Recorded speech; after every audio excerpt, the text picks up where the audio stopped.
Marius. Did I say that right? Yeah. Oh, okay. Hey, man. Hey, man, I always pronounce stuff wrong, you know? Yeah, well, it's a Norwegian name, so that's like the Englishified version, I guess. Yeah, I butcher them all. It doesn't matter what country you're from. I butcher them all, you know? It's equal opportunity. Yeah, you can't expect people to know how to pronounce a name in Norwegian. So in Norwegian, it would be Marius. Oh, I was close. Yeah, so that's close enough. That's probably the most common way to pronounce it, I think, for English speakers. Well, my name's easy. It's Mike. And welcome to the Distorted Dialogue podcast with Marius. That's a little, maybe a little better. From Yeah, very good. from Aspherium. Did I say that right? That's right. All right. Well, hey, thanks for coming by today, man. I really have been enjoying your entire catalog, man. It's great. Yeah, thank you so much. Thanks for having me.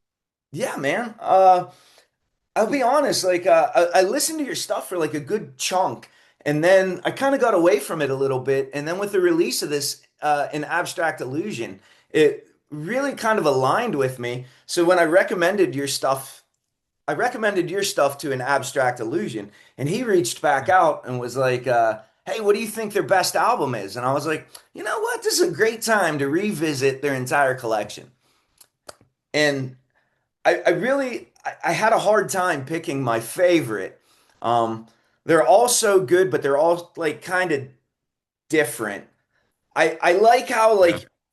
as you I like the Veil of Serenity because it's just heavy and it's just straightforward heaviness. But as you expanded into 2014's The Fall of Therenia and 2019's The Embers of Eternity, it seemed you got more into like atmospherics and some different influences and textures. Really a great sound. And how did you guys like stumble across some of those unique sounds? Yeah, we yeah, as you said, we started off like more straightforward, I guess, and heavy. And like I try to make the stuff that I can hear inside my own head. Like, and the more atmospheric stuff and like a bit more experimental and like more progressive stuff, that's like the stuff that I felt was missing. Like I Yeah. wanted to expand upon that stuff. We had like small doses of it on the first album, like, oh, there's a little bit of a clean section here. Like that stuff like appealed to me to like expand upon. Yeah. So that's like try to keep the heaviness, but like expand on everything else. The So more I that's what start we try to do. the more I start listening to like other genres, whether it's like doom or maybe even metalcore, I start getting like other sounds I'm starting to like. And I'm noticing in heavy metal and just metal in general, sometimes you need that lighter, cleaner feelings to make the heavier even more heavier. And I I think like in 2019's The Ember of Eternity, like you mix in like a piece, I don't know if it's flamenco or rumba or like it has this like Spanish dance feel to it. And I'm like, oh man, that's great. That's not something like I would expect in metal or something that I'm used to, you know? Yeah, so we pick up like this stuff from here and there, and it's like I think it's often a bit subconscious, like where we got it from. Yeah. But like when we're jamming, suddenly we just start playing something that's not metal at all, but it still kind of sounds like it would fit. It's like maybe this would work, and somehow it does work, even if it maybe sounds a bit strange on paper. But like when we make it into a song and like work on the progression throughout the song and like make it feel like a natural journey, like Yeah. thing. And to us, it just makes sense to include like all kinds of stuff. I think on 2019's The Embers of Eternity was the first album out of your catalog that felt to me where each song could have been like its own separate album. if you would have just like extended it a little more. Each one had its Yes. own like individual feel, but the whole album flowed as almost like a cinematic movie or story. There was just so many different textures, whether it's the atmospherics, the Spanish influences. But then when you guys knuckle down into like death metal, it's like straight up death metal. It's not watered down, it's not weak, it's not soft. And it's amazing to me how you can balance like the lighter aspects of texture with that heavy crunch, like the blackened vocals, everything, man. It's a really good balancing act. And I wonder, with your new member being from 2009 in Morton, I wonder if like the long stretch of you guys being together just makes it that much more like smooth, you know? Yeah, yeah, I think so. And we've been on this whole journey, all four of us, Yeah. basically. And we've, grown up together, and everyone starts liking different stuff and bringing new influences, and it's just been a really natural progression. Okay. And we're all on the same page. There's like, I can't remember anyone being like, "Oh, I don't like this." Yeah. I think we're pretty lucky that we all have like pretty similar tastes, and everyone brings like maybe a little bit of a different thing, but we all like it. I like it too. I'll take it. Yeah, thanks. Yeah, man. So, like, did you guys know each other before? Because I know, like you said, you tried some. I was reading up a little bit, and it said you tried some guitarists out until you find Morton, and it just seemed like I don't know, like you guys just have like a really good chemistry. So it kind of felt like you guys knew each other before the band. Yeah, me and our bass player Torgeir, nice Norwegian name. We went to school together, so I've known him since like high school. And so we played together in a band like when we were younger. And when that band started, like the other members weren't as serious as us, so we were like, maybe we should start a new band. And so me and him, we met uh, our drummer Bjørn Tore, another easy Norwegian name. I would say Bjorn. Yeah, that's acceptable, Bjorn. Okay. So we played with him at this music school that both of them attended, and we played some cover songs. We played a Soilwork song and a Pantera song, and we were like, okay, this drummer is good. We have to keep him in mind. So he was like the first guy that came to mind when we needed a drummer for like starting a new project. So we had like one rehearsal and jammed with him, and like, yeah, it's just an obvious choice. And I kind of felt that the moment I met him as well, just the way he talked about music, and he was like real excited about riffs and stuff. If I just played something when we jammed, he was like, "Oh, that's that's a riff." Like, "Oh, yeah, you're right. This could be a song." So it just was a really natural fit, and we just gelled very quickly. So the three of us, made a demo with three songs, and yeah, that was pretty easy. And then the hard part was finding another guitar player. But since we tried out a few people and was like, yeah, couldn't really find anyone that was like at the level that we wanted and also gelled as a member. But we found Morton, and then was all four of us, and yeah, it's just been a natural fit. So I think we've been pretty lucky there. Yeah. And maybe it's because you took your time to find the guitarist that actually gelled right rather than just grabbing somebody, you know, the long term.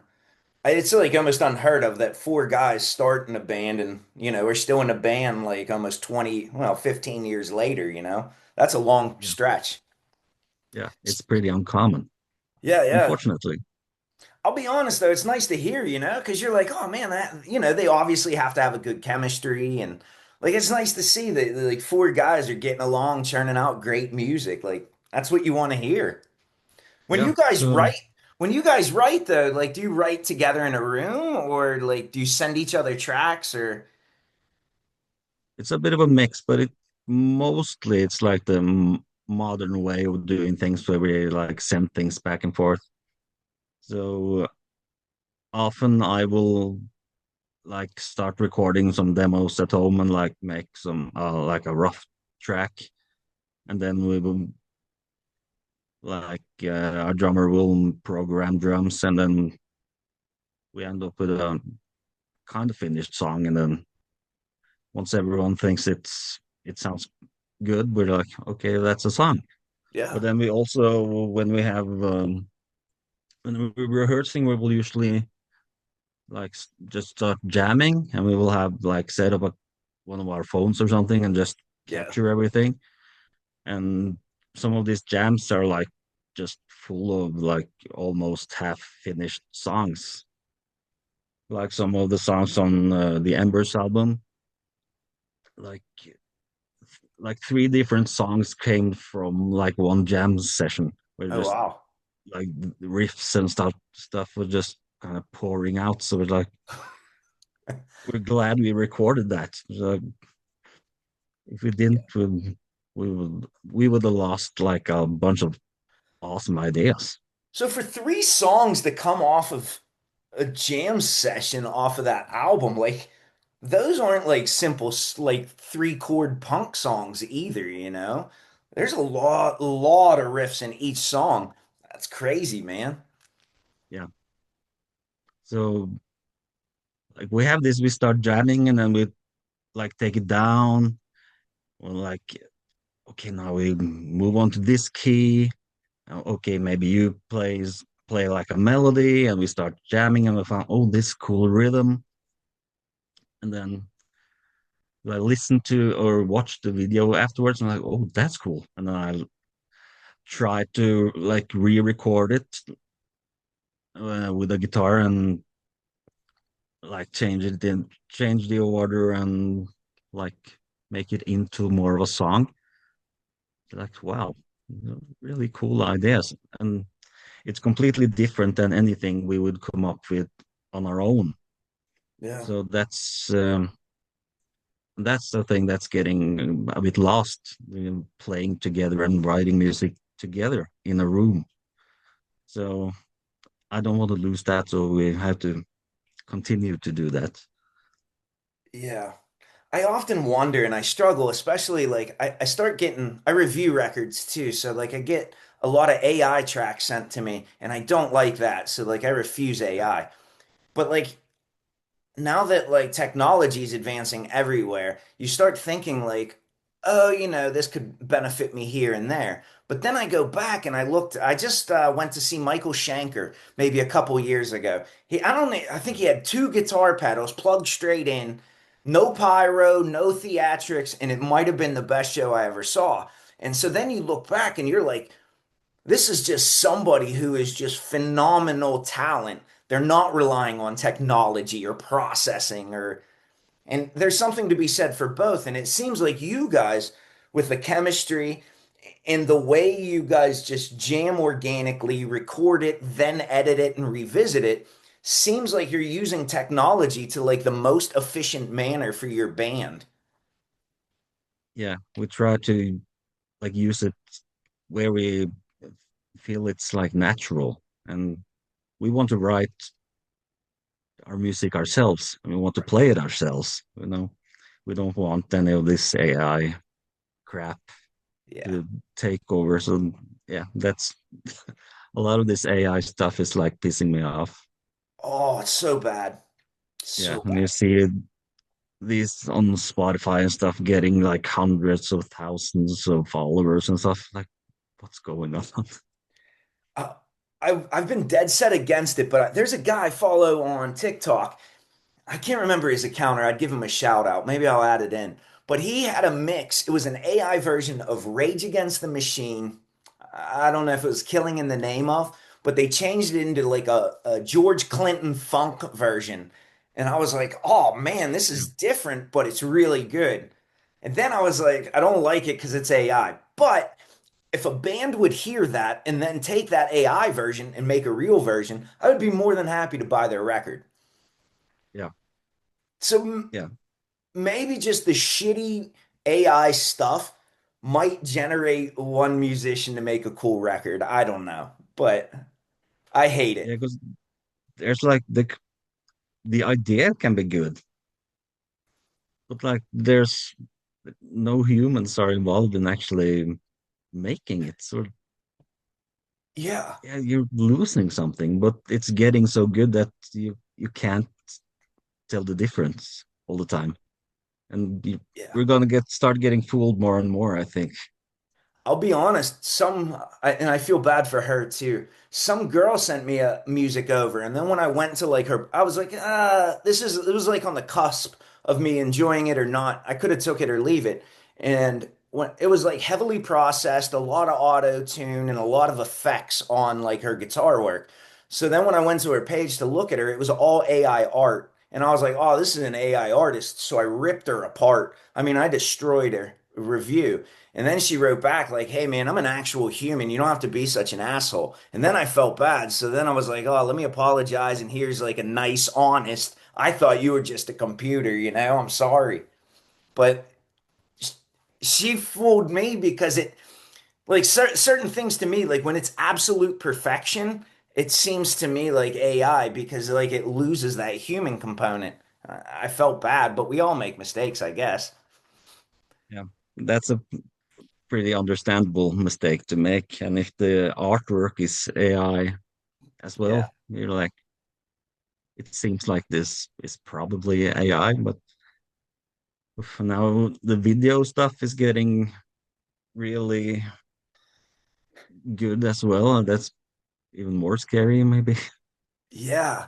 Because then like you start thinking like what if somebody, I can't remember what band it was, but somebody made a song and they posted it for a band and it was some like huge band, like Tool or something and then like everybody was like listening to this song thinking it was Tool, but it didn't sound anything like Tool, but it was like pieces of their AI like twisted. And Yeah. and like at what point do you start like now you're just stealing from the artist? Yes, this is gonna get out of hand, I think. Yeah. And when like some it's probably gonna take some really big artists getting like ripped off in a way until we like it starts getting shut down or start getting some real loss or something. I don't know. Yeah. I don't know either, but it seems like everything, there's such a race for everybody to have AI, whether it's like your car. Like, I don't need AI, like, if I'm making coffee or anything, you know? Like, why do I have AI in my coffee pot? Like, I don't need that. Yeah. Have you ever used I, AI for anything, though? Like, I think AI is actually terrible. yeah, I tried. I was writing lyrics and I was like struggling to find something that fits in this specific place because it was like a really weird rhythm and I needed something that rhymed and also fit in this weird place.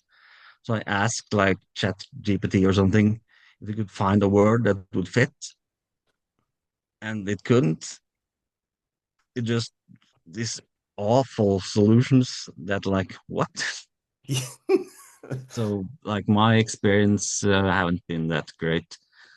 What I have found is when I write a lot of like ideas and stuff, just kind of free flowing, and it would be like pages and pages of like ideas and stuff.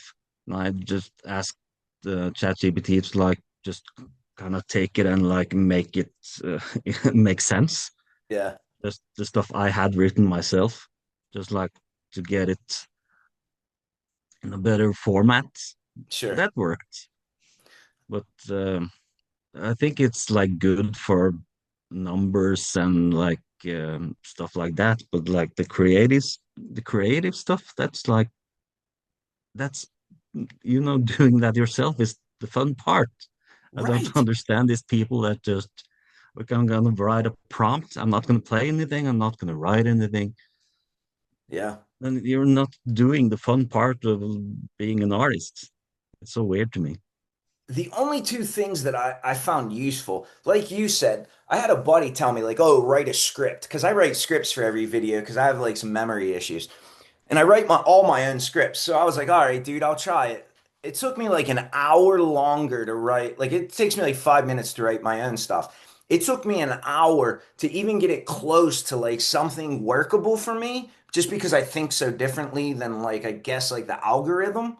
And so like it just it was such a hassle. I was like, man, this is like 100 times longer. I'll never use this. But I did find it useful.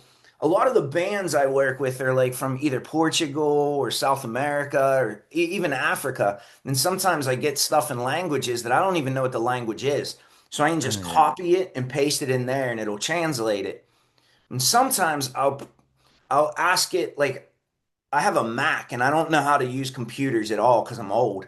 And I'll ask it like, "Hey, how do I do this on a computer?"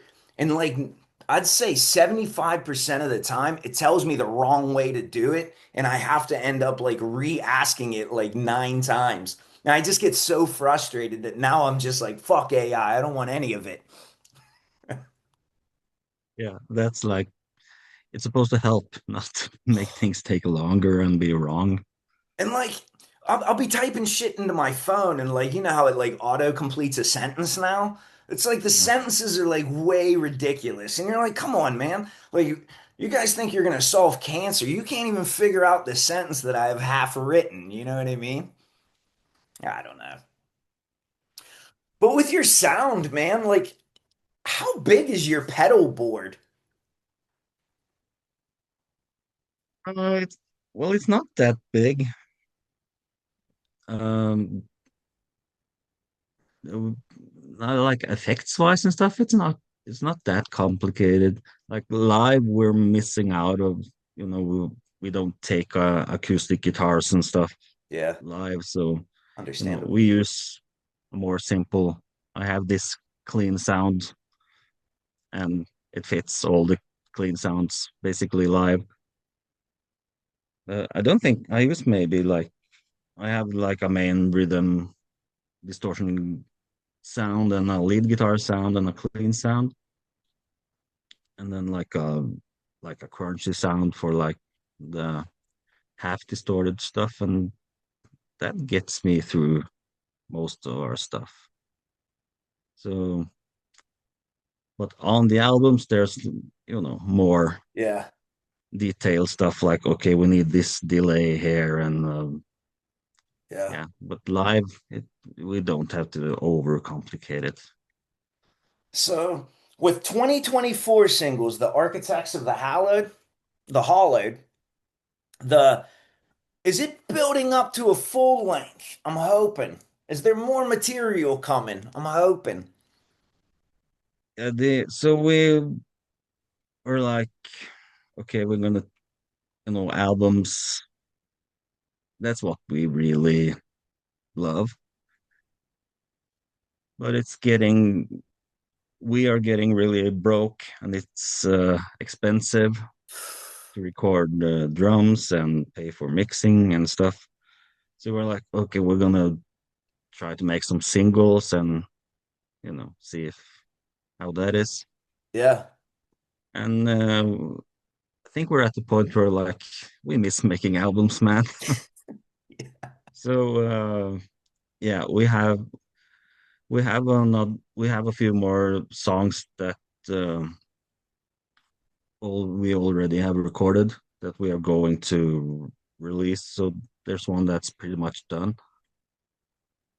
that will yeah get released this fall sometime. Oh, awesome, man. And I'm glad I there's asked. Now I got hope. yeah, so there's coming we have so there's three more songs. So they will be released as singles, I think, and maybe put together like as an EP. Yeah. But then we are also have started like writing an album as well. So the plan is to, yeah, I don't know when we will be finished, but the plan is to like make an album. Awesome. Like So what, hopefully we can release it next year sometime. dude, that'd be great. If so when you guys write, do you write differently for an entire album than you would just one song? Yeah. And that's like the stuff that I miss. Yeah. When you have one song, just like you don't have anywhere to go in a way. Yeah. Like we like you mentioned earlier, like the it's like a cinematic thing throughout the album, and that's like what I really love. And with a single, you don't get that at all. I get sent a lot of songs. Occasionally I'll get like an EP, but I I sometimes I'll listen to a song and I'll say like, you're on the fence, like, oh, I could like this, I might not, I don't know. But I would be interested. Some songs you hear, you're like, I know that on an album this would be followed by something heavier or something lighter or and I often wonder like what would this song sound like or what impact would it had by like what's bookended? Because I grew up in the 80s. I'm a full album guy. And it's to the point now where like I got so used to streaming that I don't even like now to get up to actually flip the record. Like to me, that's like a break in the sound. And I was listening to a thrash album yesterday, and there's a break in between each song on on the stream. And I was like, man, if we could just get rid of that 1 second in between songs, like that's just how my attention span I think is getting. And I'm like, I don't know, like while everybody else is getting shorter and move on, I'm to the point where I want longer chunks of things where I can settle in and I can take in everything in and enjoy it. And that's the great thing about your catalog. The more I come back to your sound, there's so many, like you said in the studio, so many effects and so many different nuances. Like just like little textures just hidden that like you could listen to that same song 20 times and find 20 different sounds in it each time. That's what I miss about music. Whereas now it's just put a single out every week for the algorithm. And it's like, man, like you miss that like that whole process. So it's so nice to see bands still fucking doing it, you know? Yeah. So yeah, I'm right there with you. I miss albums and like listening to an album from start to finish and like being on the journey and like hearing how the band put things together intentionally, Yeah. all the transitions and how this song leads into the next, and like this really fast song is followed by something that takes it down, and then you build it up again. We really enjoy putting all that stuff together and how everything flows, and like we work on that stuff a lot, and and that's really fun. So yeah, we're getting back to that It has to for be sure. what the joy of creation is, you know? Yeah, you just start with just like a simple guitar riff, and I when I hear we start working on something, I can like picture in my mind what the album is gonna sound like from like our first idea. I'm like, oh yeah, we're gonna go here, we're gonna go there, and we can do this. And, like it's so exciting to start building something just from this tiny piece. That's yeah, I'm really excited to like really get into it. We have a lot of ideas already. I'm sure with all those recordings, you probably have a ton of stuff, from each jam session too. Yeah, we're going through a bunch of different ideas yesterday, and we have like these different demo recordings and stuff from years and years ago. And they were like, "Oh, that's cool," and then we just never got it finished because we had so many other ideas. Yeah. So there's no shortage of ideas. We have too much stuff. It's like we have to choose. So what are we gonna work on first? Yeah. I have all these ideas in here for the videos and stuff I want to make. But the problem is like there's only 24 hours in a day. If I could stretch it to 30 or 40 hours in a day, it'd be much more productive, you know? Yeah, But yeah, there's not enough time. yeah, I'm curious now, like, because I like your album so much. I'm curious how much shit you guys have hidden, like, in these demos and these recording sessions that are like these little nuggets of joy that you guys might think are like not good. But I'm like, oh man, I'd love to hear that, you know? There's a lot of stuff, and there's a lot of really good stuff, and it's usually not that it's not good enough, it's just that maybe it doesn't fit, Sure, sure, sure. That's what I meant. like the vibe and stuff. But yeah, so um, we will probably use some of those old ideas on the new album. The Yeah. stuff we yeah, we listened to some stuff yesterday that were like, why haven't we used this yet? This is awesome. Yeah, yeah. But that So has to feel great finding that too. Like every time I find it, I don't write music because I suck at playing guitar. But if I every time I find 20 bucks in my pocket, I'm like, yeah, yeah, this is awesome. So it has to feel great finding like a piece of music like that that you love, you know? yeah, it's like, and like some of the stuff you've forgotten about, but when you hear it, it's like, oh yeah, because it brings you back to that time. Yeah. So it's really interesting. I've even gotten to the point now that I listen to so much music and I experiment so much. I started taking albums I don't like, and I love him to death, but rest in peace, Ozzy Osbourne. He came out his last album, that Patient Nine, and my Yeah, neighbor who helps me do this rearranged the entire album track order. And I was like, oh man, this is like 10 times better than what I feel Ozzy. And like Ozzy obviously knows a lot more about music than I do, but it was just cool to play around with like some other like bands like now with playlists and technology, you can just move their songs around and like what a dynamic difference it makes to an album just in the reordering of songs. So like I can yeah, only imagine as an artist with or even like them big bands that have like Maiden that has like 6, 7 members, like it has to be hard to whittle stuff down and form it or shape it into a workable song that everybody's happy with.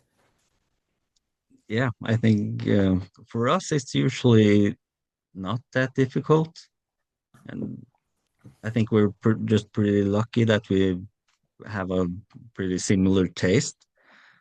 But some bands, I think it's a lot of arguing and stuff. And also, if you have a record label that also has a say, and maybe, oh, that song's too long, you need to make it more radio friendly and stuff. Yeah. That will probably I think too, be like once you start crazy. having like millions of dollars into it too, you know, that probably sways a lot of judgment. Yeah. Now, are But you for guys us, the real? only thing is if we like it. That's like the only thing we have to think about. Yeah. Do you guys like,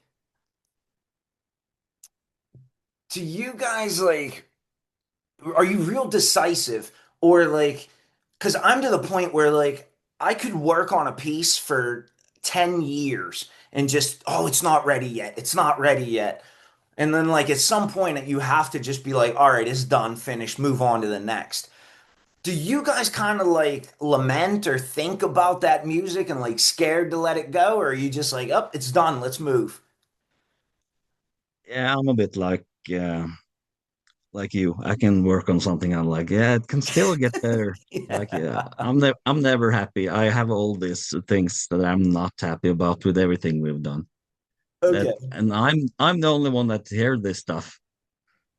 No one, the stuff like, oh, that kind of sucks, and I've never heard anyone mention it except myself. Yeah. So it's mostly up here, I think. Well, I think But everybody's their own worst critic. yeah, absolutely. Yeah. Yeah. I always wonder, like, because I don't write, I can't, well, I don't even really play, I just make noise. But I always wonder, like, how difficult it is. And like I said, with especially several band members, if you're all like that, oh man, it has to be hard. Yeah, it is hard. So we have some members that like are better at like, okay, it's great. Just let's release it. It's great. And Yeah. I'm like, no, it can be even better. Like, nah, okay, it's good enough. Yeah. Well, hey, we're running out of time, man. I really want to thank you for coming by, man. I had a blast today. Yeah, this was awesome. Thanks for having me. I had a great time. Yeah, man. Maybe maybe when your new stuff is ready, dude, we'll do this again. Yeah, that would be great. All And right. thanks Well, for like pushing music. I've discovered several new bands from you. that's awesome, man. I hope you discover more too. And like if you have any friends that need discovered, tell them to reach out on Instagram or something and maybe I can help Yeah, them out. yeah, awesome.